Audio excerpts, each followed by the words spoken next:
Hey guys, so I thought I would do a vlog. I am headed out to a signing tonight in Brooklyn, and it's for two YA kind of mystery thrillers. The first one is for a debut author. It's coming out today. Kit Frick wrote See All the Stars, and then she's going to be in conversation with Kara Thomas, who wrote the Cheerleaders. So I ended up buying the books and reading them, and they're both great, so I'm really excited to go to the signing tonight, and I thought I would take you guys along with me. So let's go to Brooklyn.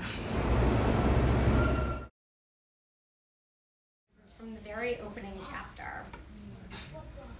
June, sophomore summer. Then. We went to the party because Rhett insisted. I was perfectly happy right where we were, lying on our backs in Jenny's sprawling front yard, building our best ever summer playlist.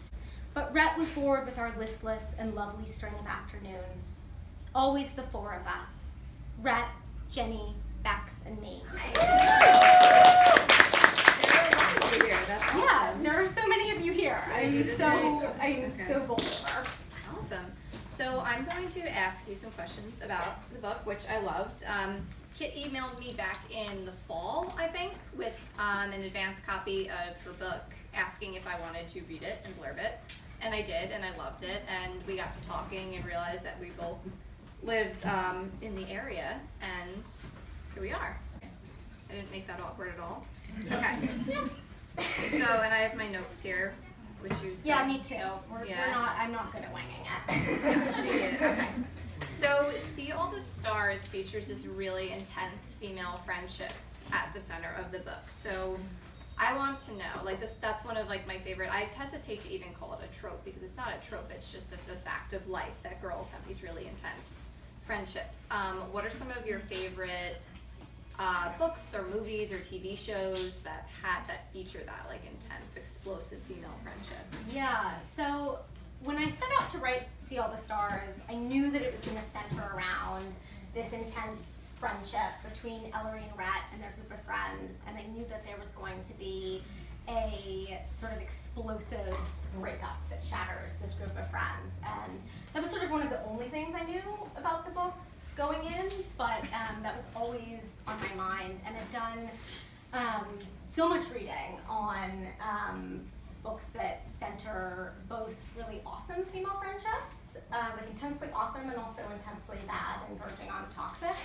And a few of my favorites, there's a book called Underneath Everything by Marcy Beller-Paul, and it came out in 2014 or 2015, and I feel like this book has just not gotten enough love. That aspect was very well done, and especially, I mean, you used the word toxic, but like I wouldn't even describe the relationship in See All the Stars that sours as a toxic friendship. It's just, as so many friendships do, like something just goes south and things go very, very badly and things escalate, which I think is different than like the toxic female friendship trope. So I thought it was refreshing and I liked it very much. Thank you. And so my next question is about the structure, which I guess you hinted to everybody by reading one of the before chapters, which is the first chapter starts with what is not really occurring in the past, but it's a before and after structure. So I was wondering if you could talk a little bit more about that. Did you set out writing the book knowing that that was the structure that you wanted, and how did you juggle the two timelines when you were plotting the story out? Yeah, so I did know from the beginning that I was going to be writing a novel that was written in alternating before and after chapters. So that I knew setting out. What I didn't know was anything about how to actually effectively write in that structure. So I'll tell you what I did with the caveat that this is something that I would not recommend and I will never do again when writing in multiple timelines. I wrote the whole book chronologically. So I wrote all of the then chapters, and then I wrote all of the now chapters, and then I attempted to weave them together, knowing from the beginning that I would be doing that. And I felt like at the time it wouldn't be possible for me to write any of the now chapters until I knew everything that transpired in the past. In reality, it was a really horrible method because there were no transition points between the chapters. I set myself up essentially for this really difficult job in revision because there was no synergy between the two. So now when I write in more than one point of view or more than one timeline, I've learned how to outline, which is something that I did not know going into this. So now I've figured out that in fact one can outline what will happen and then write in the way in which it appears in the book. So hopefully my editor will agree that there is a slightly smaller revision challenge in that aspect. It's like, oh, good point, Rita. I agree with you. Let me think about a new plot for a corner of the book. Yeah, no problem. And it was the most wonderful note that I've received because she was absolutely right that there was a lot of time spent with Ellery meeting with her therapist, which is still an aspect of the book. We just don't see in depth the sessions like we did before.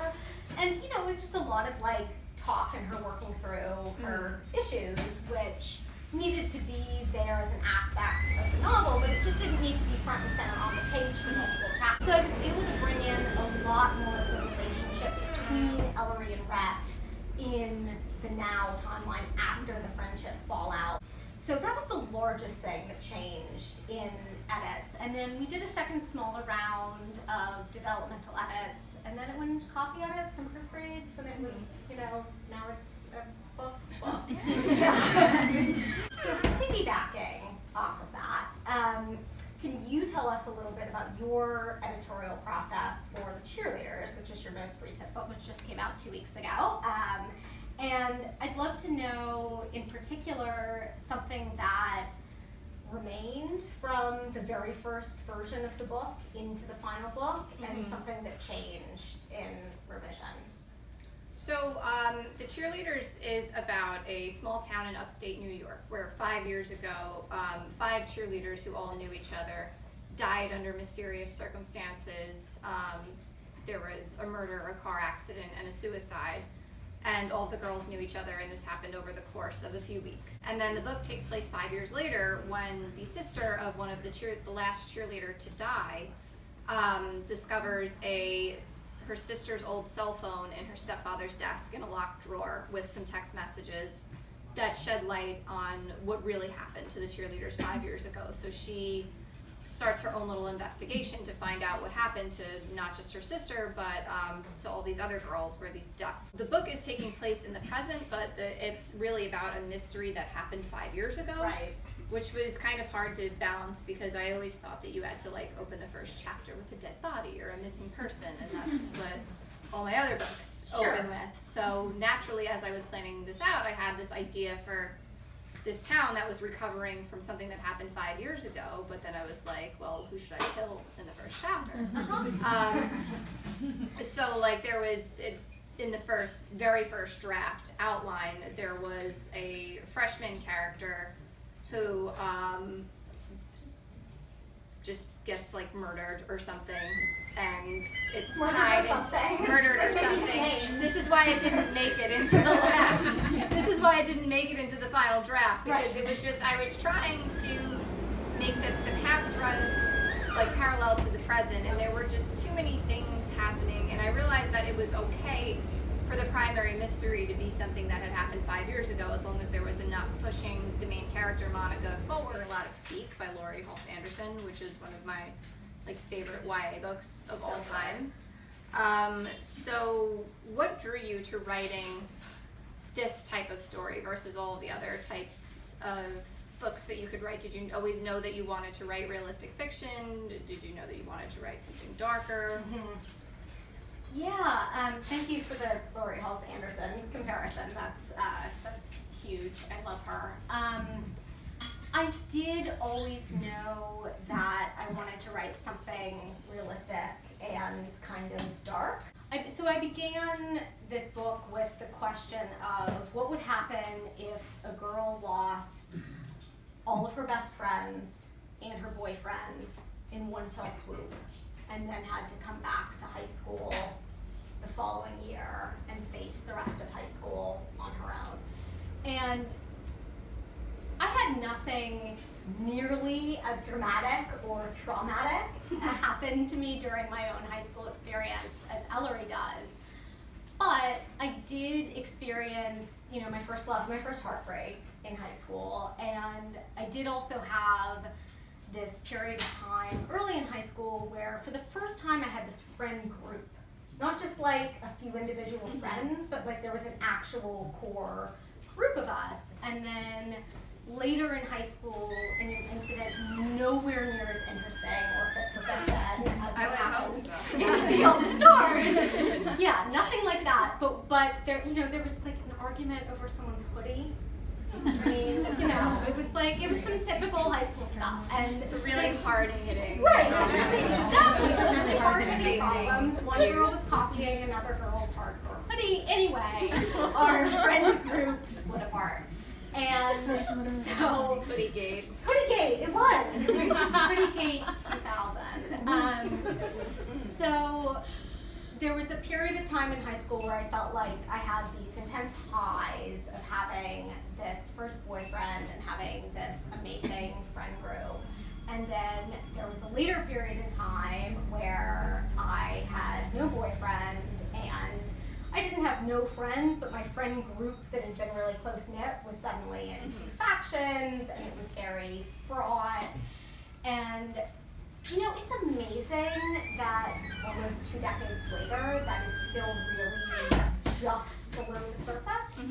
Like, that does not feel like a locked memory of experience. Like that feeling of loneliness and having been a part of something and then no longer being a part of something is still really, really vivid for me in a way that was very accessible for me to tap into when I sat down to write this book. So I think that, you know, while this book is by no means autobiographical, it probably does tap into those real, like, dark and lonely feelings from adolescence in a more direct way than probably anything else that I will write. So Little Monsters is about like the new girl in town who makes friends with these two very like enigmatic girls who draw her into their world, but they turn out to be not who they say they were. But I was friends with 2 girls in high school who, when I was an adult, I realized that they were psychopaths. Like, and I don't mean it like a joke, oh my god, they're such psychos. Like, no, I think they were like clinical, they fit the definition, like bullet point by bullet point, of psychopaths. So that did make, I always used to say, like, I would never write real life things into my work, but I had seen an actual news story about a girl who had gone missing, which is similar to the plot of Little Monsters, and her 2 best friends were the last people to see her alive. And the story just got so dark and twisted from there, and there's psychopaths involved and stuff. And I was like, damn, I was lucky that I got out of this friendship with these 2 girls alive. Like, that could have been me. So that did work its way into the book, but I'm not, I lost touch with them, so I'm not really worried about them reading it, and if they ever read it, they probably wouldn't recognize themselves because, they're psychopaths. Yeah, they don't feel the baby writer, I guess. Like, what would you tell yourself?